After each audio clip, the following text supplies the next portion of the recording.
Hi, lower juniors. It's Mrs. Beer here, and I have a book that I'm going to introduce to you today, and we're going to share this book as we move through the school calendar. And each week, somebody different from the school staff will read you the next chapter. And I thought that would be really nice because it means we can all share the book together.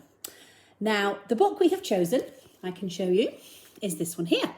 And it's called The Night Bus Hero. I will read you the blurb so you can have a little bit of an inkling as to what it is all about. I've been getting into trouble for as long as I can remember. Usually I don't mind because some of my best, most brilliant ideas have come from sitting in detention. But recently it feels like no one believes me about anything, even when I'm telling the truth. And it's only got worse since I played a prank on the old man who lives in the park. Everyone thinks I'm just a bully. They don't believe I could be a hero. So I'm going to prove them all wrong. How about that then? So, shall we begin? Let's find the first chapter. It's called Two Snakes and the School Soup. Hector! Stop right there! I froze with my hand hovering over the large vat of bright red tomato soup. It would have been a perfectly ordinary pot of soup if it hadn't been for the long, bright green rubber snake that was now floating around right in the middle of it. Hector, I'm warning you! I slowly turned to look over my shoulder. I could see all the dinner ladies in their bright blue uniforms staring at me with their mouths wide open, like doors someone had forgot to shut. Everyone in the dining hall had frozen, except for Mr. Lancaster. His mouth was open wide too, and getting wider like a big black hole. I could tell he was getting ready to explode because his face had gone as pink as a baboon's bottom and his nose was starting to twitch. Don't you dare, he hissed, glaring at the second rubber snake I was holding in my hand. I looked down at the second snake. This one was bright red, almost as bright red as the boring soup Mrs. Baxter had made. I knew I had two options. The first one was to not drop the second snake in. I would still get punished for the green snake, but maybe it wouldn't be quite as bad. The second option was to drop the snake in. That would make Mr. Lancaster even madder than he already was, and make Mrs. Baxter really mad. But it would serve her right for being the worst dinner lady we'd ever had, always narrowing her eyes and giving us the smallest spoonfuls of the things we wanted and plonking giant spoonfuls of the things we hated onto our plates. It was about time someone got her back. Plus, it would make Will and Katie, my two best friends, laugh. Well, said Mr. Lancaster. Looking back at Mr. Lancaster, I grinned and let go of the snake. A gasp echoed around the dinner hall as the second rubber snake joined the first with a splash. Blobs of tomato soup flew out everywhere. A splodge landed with a splat on Mrs. Baxter's head. A second lump hit with a slop on another dinner lady's cheek.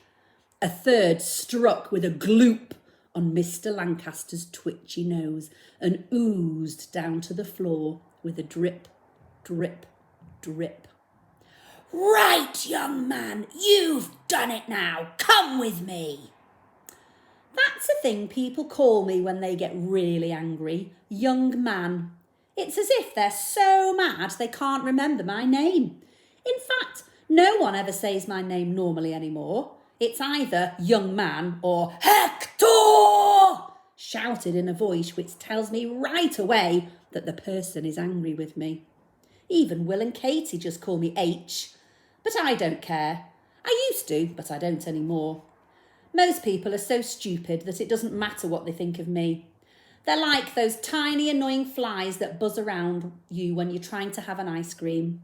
The worst part is the stupidest, most annoying bugs in the country all seem to be at my school. I imagined what it might be like to swat people with a giant fly swatter as Mr. Lancaster started to march me out of the dinner hall. I gave Will and Katie a wink on my way out. After all, I had won our bet.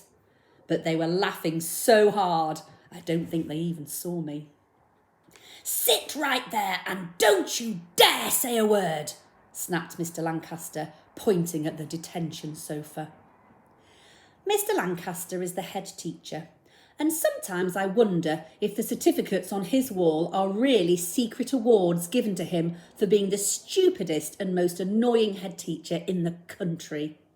The funny thing is, he thinks he's clever. He's always watching me and waiting to catch me out, just so that he can cry, "Hector!" in front of the whole school. When he does that, the veins in his neck go from being 2-dimensional to 3-dimensional. He's always giving me weird warnings too. Last week it was, "One more time and you'll be out on your ears so quick your head will be spinning like the solar system." Today it's, "You're this close to getting your legs chopped right off from under you, young man. And then what will you be? Legless, that's what." If Mr. Lancaster really wants to get rid of me or my legs, he'll have to do a better job of catching me. He got lucky today because I guess he must have been spying on me extra hard. But he doesn't know the half of what I get up to because I can see his stupid traps from miles away.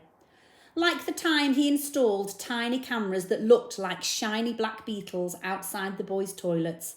He was hoping to catch me taking payment from those who didn't want their hair washed in the toilets at lunchtime. But of course, I saw the cameras right away. Now I wave to them every day as I walk past, before taking all my payments in the far corner of the playground. It works out well for everyone. No one gets a toilet dunking, and I get a steady supply of other people's pocket money and sweets. Then there was the time last year when Mr. Lancaster made all the school prefects into lunch monitors and gave them huge shiny badges. Their job was to try and stop me from tripping people up when they were carrying their lunch trays to their tables. But I just tripped the lunch monitors up instead, and they all quit the very next day. "Hector, are you listening?" Mr. Lancaster's angry voice interrupted my happy memory of tripping up Katie Lang and watching her tumble head over heels across the dining hall while her bowl of chilli splattered half of year 2. "You had better not even think about missing detention today." Before Mr. Lancaster could continue, the school bell began to ring, as if it had also had enough of him. Trying not to grin, I nodded and slowly, very, very slowly, made my way back to my classroom. By the time I reached it, everyone was already inside getting out their workbooks. "Hector," sighed Mrs. Vergara, picking up the register again and shaking her head. "Why must you always be late?" she asked, scratching her head now too. I shrugged and slumped down into my chair next to Rajesh. Mrs. Vergara is always shaking and scratching her head at me. It's as if she secretly has nits and only remembers that they itch whenever I'm in the room. Okay, settle down," she said, walking over to the whiteboard with a bright green pen in her hand. "Now that everyone is finally here, let's recap the events leading up to the Great Fire of London." I realised my workbook was in my drawer at the front of the classroom and gave a silent groan. Not that I cared, really. I sat and watched as Mrs. Vergara's pen made big loopy letters on the board, leaving behind a shiny green tail just like a slug's. "Psst, Rajesh," whispered a boy's voice from the table in front of us where Robert and May Lee sat. A small piece of folded paper landed near my elbow. Before Rajesh could reach for it, I grabbed the note and opened it up. It was a funny drawing of Mrs. Vergara with flames coming out of her bum as if her farts had caught on fire. The words, "How the Great Fire of London really started," were written above it. I looked over at Robert, impressed. I didn't think that a brainiac like him would have the guts to draw something so funny about a teacher. Usually any bits of paper he passed to Rajesh had maths equations on them or said something like, "Meet me in the library by the chemistry section." But then, from over his shoulder, I saw Karina looking nervously at me.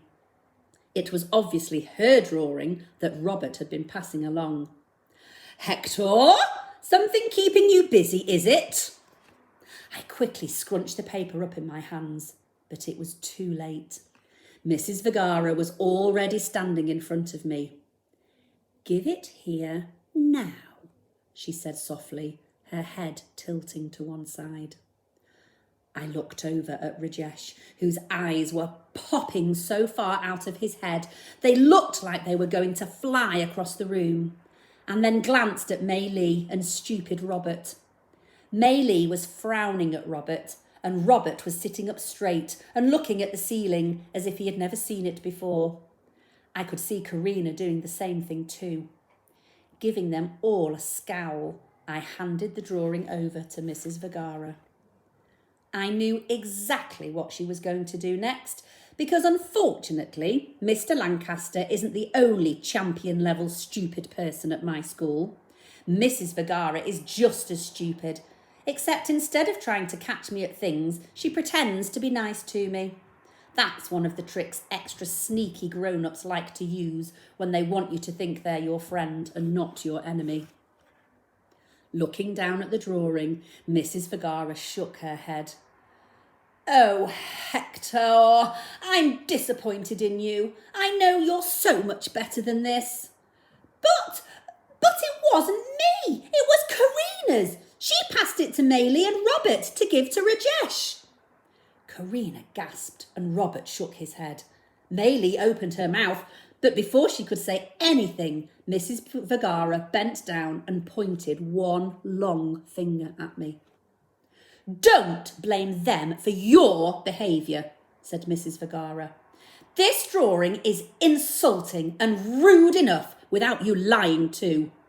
I just wish you could trust me enough to tell me the truth. I'm afraid I'll have to give you detention again." I opened my mouth to argue that it really hadn't been me, and that if it had, my drawing would have been way funnier and better, but I knew there wasn't any point. Whenever a grown-up tells me to trust them, I know it's the last thing I can do. Grown-ups only ever help people they like, and I've never met a single grown-up who likes me. Besides, I've been disappointing everyone since as far back as I can remember, so that wasn't anything new. Mrs. Vergara walked back to the whiteboard and asked a question about the fire. I saw Mei Lee looking at me, so I gave her a scowl which made her turn away. As bad as Mr. Lancaster and Mrs. Vergara are, there's nothing worse than brainiacs and teachers' pets, which is exactly what Mei Lee and Robert are. The boys are always called brainiacs and the girls are always called teachers' pets, but they're both as annoying as each other. You can always tell right away if someone's a brainiac or a teacher's pet because they act like it's the end of the world if they don't get an A or a gold star in all their tests. They never forget their homework. In fact, some of them are so disgusting, they even do extra homework. And all of them suck up to the teachers so much that their lips get stuck in a pout. Just go and see. Go and find a brainiac or a teacher's pet, and you'll see their lips are redder and poutier than everyone else's. Sadly, you probably won't have to look far because every class in our school on the whole, because every class in every school on the whole planet has got at least one. But I guess my class is the unluckiest class in the world because we've got three. 3 horrible sucker-uppers in one classroom. It's a nightmare. There's Natasha, who sits right next to Mrs. Vergara's desk and jumps up and down on her chair like a giant frog whenever she knows the answer to something. Then there's Robert, who thinks he's funny as well as clever, even though he isn't either. They're both too scared to even look at me most of the time, so they like to pretend I don't exist. But the worst, the most irritating and the most pet-like pet of all the teachers' pets in all the world is definitely Mei Lee. She joined our class last year, and even though she doesn't speak like the rest of us and brings smelly foods for lunch like bright orange noodles and weird balls wrapped in black plastic, all the teachers love her. She has shiny black hair that's always in a ponytail, which she flicks whenever she gets something right. And she's always chewing on the end of a pencil, which makes her look just like a giraffe eating straw. She never gets anything less than 90% on every single test, and she holds the record for having the most awards for anything that my stupid school gives awards for, even though she's so new. She would probably get an award for breathing it if it existed. I hate her more than anyone I've ever met. After class, I headed straight to detention and sat in my usual chair in the corner of the room.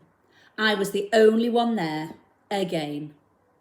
"Glad to see you made it on time for once," said Mr. Lancaster as he placed a handful of blank sheets in front of me. Detention with Mr. Lancaster is as boring as watching paint dry. I know because one time that's exactly what he made me do. He made me sit by a school wall that had been painted and wait for it to dry. But usually he just makes me sit and write lines, like today. I think Mr. Lancaster hopes that if he makes detentions boring enough, I won't want to do another one.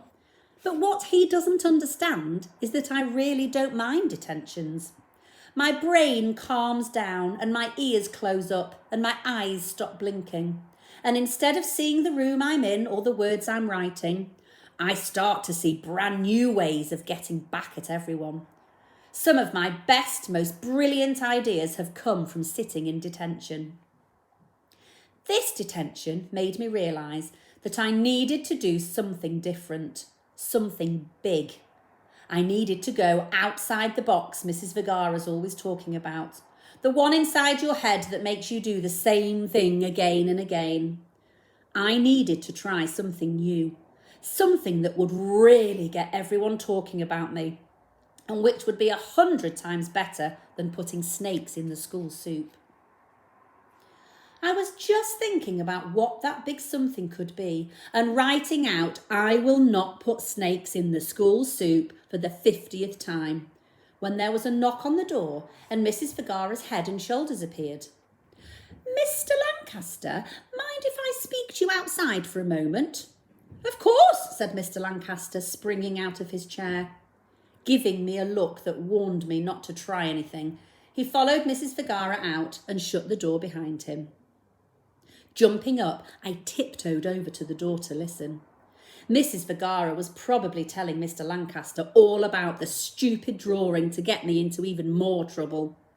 Pressing my ear hard against the keyhole, I could just make out their voices. "See here?" Mrs. Vergara was saying.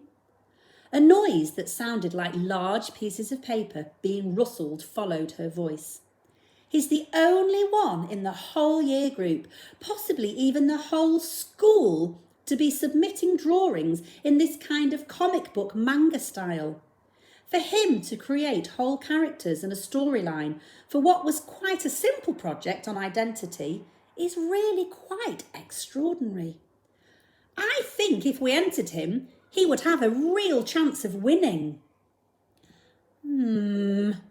There were more sounds of paper before Mr. Lancaster said, "Yes, these are quite something. He's always been rather good at drawing." I put my eye to the keyhole, but all I could see was Mrs. Vergara's bright blue jeans. "It's just a shame he's so badly behaved," continued Mr. Lancaster. "The boy's an absolute menace. Snakes in the school soup one minute, beating up the year twos the next. In fact, he's probably destroying the classroom as we speak. Imagine if we entered him for a National Art Award. It would never do. He'd ruin the school's reputation. Well, what's left of it." I pushed my ear even closer to the keyhole. I couldn't believe they were talking about me and my drawings. "I was thinking," Mrs. Vergara said, What if we told him that we wanted to put him forward, but that we can only do it if he starts behaving? It might settle him. His drawings are already so unique, really extraordinary. It might give him a focus, a reason to engage. The rustling of papers stopped.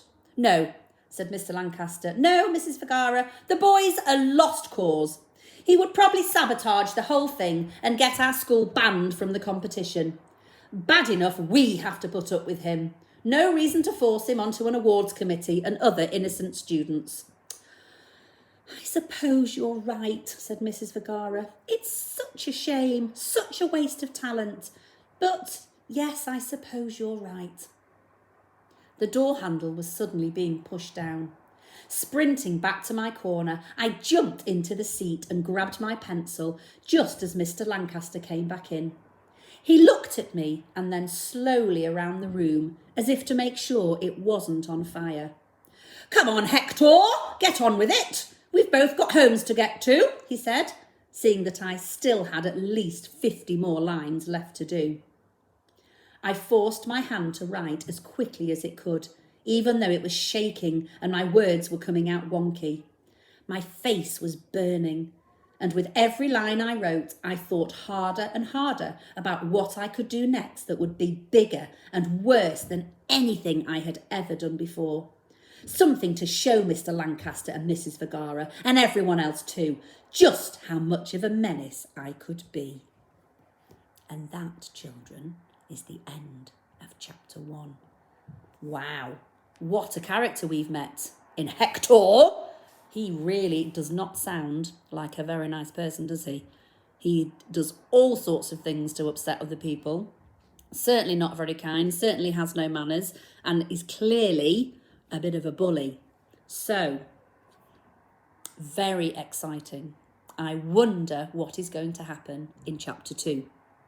You'll have to hang on until next week when somebody else from school will read chapter 2 to you. So, bye for now.